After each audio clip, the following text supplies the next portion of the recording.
Migrants continue to be sent to New York City and other big cities from Texas. And now Florida's governor has sent migrants to a Massachusetts island this week. Governor Gavin Newsom is now calling on the Department of Justice to investigate the, quote, inhumane efforts of the Republican governors. Good evening. Thanks for joining us. I'm Chris Thomas. And I'm Laura Painter. New tonight, ABC 10 is looking into reports that a small group of possible migrants from southern states have arrived in Sacramento. And they could be part of a protest to change the Biden administration's policies at the southern border. ABC 10's Roxanne Elias has been following this story all day. So Roxanne, what do we know so far?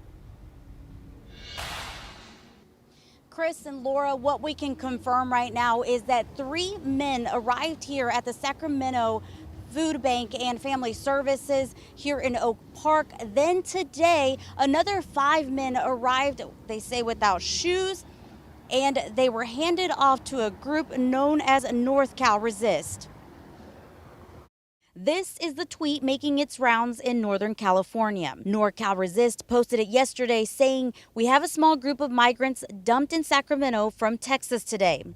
Literally stuck on a plane without shoes, money, or a way to get help." After speaking with the group, the understanding is they may be part of a move by Republican governors to transport migrants to northern liberal cities and states by protesting the president's administration's policies at the southern border. Many of our border towns and our border states for years now, but especially over this last year and a half, have been forced to deal with 200,000 immigrants coming across the border every month.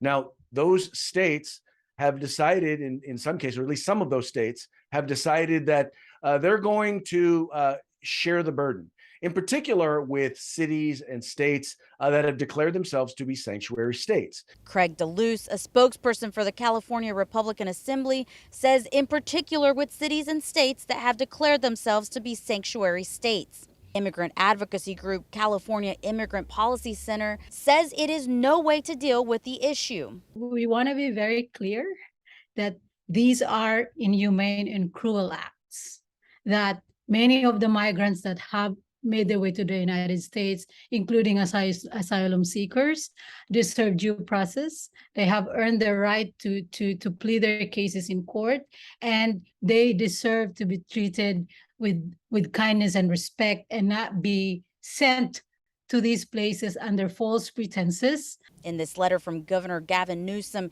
he strongly urges the U.S. Department of Justice to open investigation into possible criminal or civil violations of federal law based on this alleged fraudulent scheme. But in all of this, DeLuce says he's hoping policymakers will finally get together and address the issue at the southern border. Then we need to talk about how do we now institute comprehensive immigration reform? Because I do believe that we need to figure out a way to make it a process that works. The immigration advocacy group says it's working to contact NorCal Resist to learn more about the details on these immigrants. We also reached out to Sacramento City Council, and they also referred us to NorCal Resist. Right now, we are working with the organization to see if we could speak to them and actually get some of the details. Chris, Laura, back to you. Yeah, certainly a lot of moving parts. We'll be tracking this story and bringing updates on air and online. Roxanne, thank you.